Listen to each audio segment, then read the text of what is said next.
For many years, workers and volunteers at the Fairport Harbor Lighthouse Museum in Northeast Ohio swore that they saw a ghost of a cat running around the museum and jumping up on furniture. It all seemed to be maybe nothing more than a silly legend. That is, until one day in 2001, when they found it. From the south shore of Lake Erie, this is Great Lakes True Crime.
Before we get started, I wanted to confess that this episode was supposed to be this year's Halloween episode.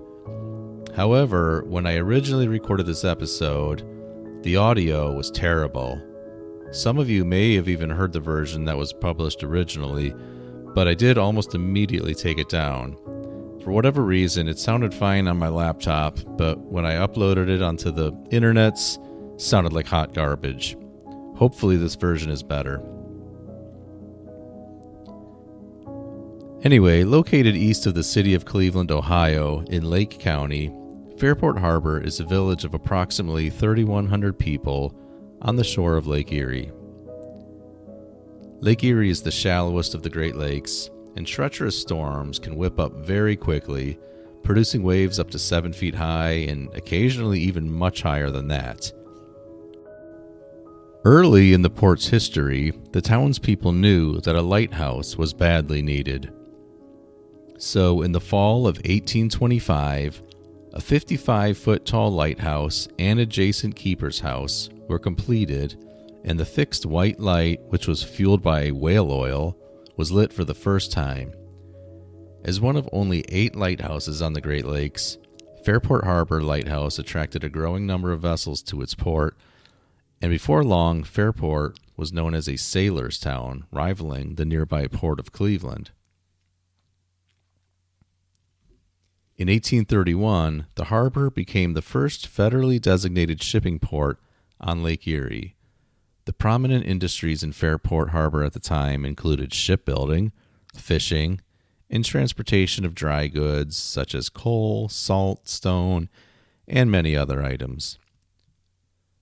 The job of lighthouse keeper initially went to Samuel Butler, who was the first of 14 lighthouse keepers at Fairport that would tend to the lighthouse.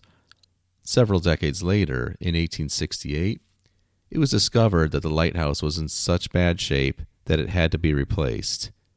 And so, on August 11, 1871, a new Fairport Harbor lighthouse went into service, but, importantly, the original keeper's house from 1825 remained intact. Captain Joseph Babcock was the first keeper at the new Fairport Harbor lighthouse. He actually led a very interesting life before becoming a lighthouse keeper, having narrowly escaped death in a Native American attack at the age of 8. He was saved only when it was discovered that his mother was also Native American, and he would later become noteworthy for his involvement in the American Civil War. 2 of Joseph Babcock's 3 children were born at the lighthouse, and one of them, a son, unfortunately died of smallpox.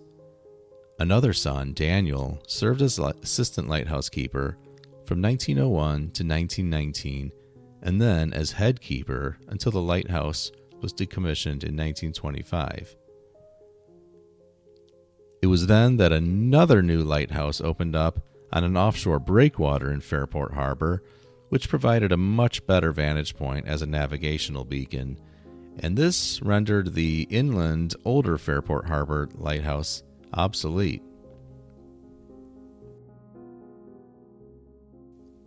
With construction of the new offshore lighthouse, orders eventually came in from the bureaucrats in Washington, D.C.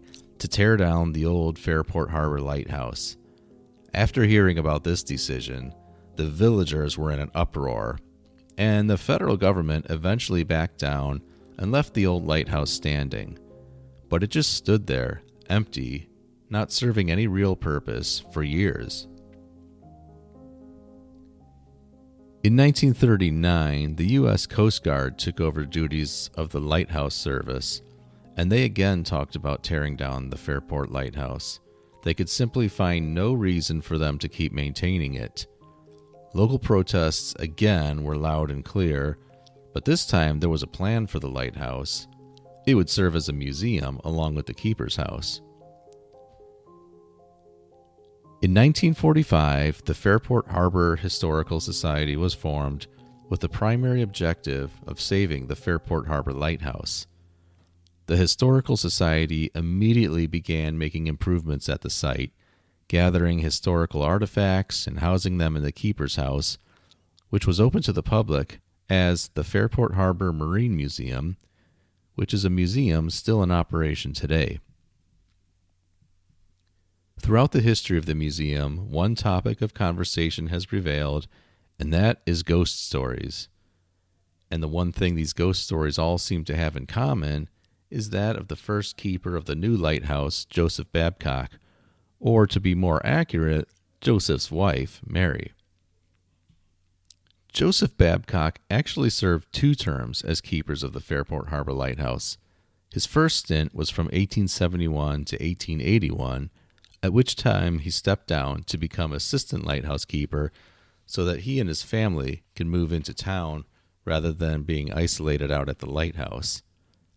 But then in 1900, Captain George L. Riker, who had served as head keeper at Fairport Lighthouse for 19 years, suddenly died of a heart attack. Joseph Babcock, who had been serving as assistant lightkeeper under Riker, took over again as head lighthouse keeper. But back to Joseph's first stint at the lighthouse. When he and his wife Mary moved into the lighthouse keeper's residence in 1871, they brought along their children, Daniel, Hattie, and Robbie. When little Robbie was 5 years old, he passed away from smallpox. This obviously left Mary Babcock depressed and brokenhearted. At one point, we're not sure exactly when, Mary became bedridden. We also don't know the exact nature of this bedridden status, whether she had a short-term illness or injury, or perhaps she was sick from depression. Whatever the case, though, Daniel procured a couple additional cats to keep Mary company in bed, as Mary's always liked to have cats around the house. As an aside, you never hear about people being bedridden anymore, do you? Why is that? I mean, could I have said I was bedridden when I had the COVID? I may have missed an opportunity there. Anyway, Mary really took to one of her new cats, a plumpy gray one. And that cat was very fond of Mary too, almost never leaving her side until the day she died, at which point the cat, named Sentinel, disappeared. And here's where the ghost story begins. The cat was never seen again after Mary died. But decades later, in the 1980s, Paula Brent, a curator who lived at the museum for a number of years, had reported seeing the ghost of a gray cat. She was quoted in a local newspaper as saying, quote, "It would skitter across the floor near the kitchen like it was playing. I would catch glimpses of it from time to time. Then one evening, I felt its presence when it jumped on the bed. I felt its weight pressing on me. At first, it kind of freaked me out. But ghosts don't bother me. They're part of the world." End quote. According to Paula, she actually played with the ghost cat from time to time. It was only ever seen on the second floor of the museum, though, never the first floor. So the old lighthouse keeper's house seemed to have a ghost cat roaming the second floor, which was the ghost of Mary Babcock's beloved companion, Sentinel. The years passed on, and with the new millennium, the museum trustees decided it was time to install some air conditioning in the museum. As the new air conditioning system and ductwork was being installed, a worker wiggled his way into a dark, tight crawl space in the basement. At one point, he turned his head and was startled by what he was staring at. It was the mummified remains of a cat staring right back at him. A mummified gray cat, that is.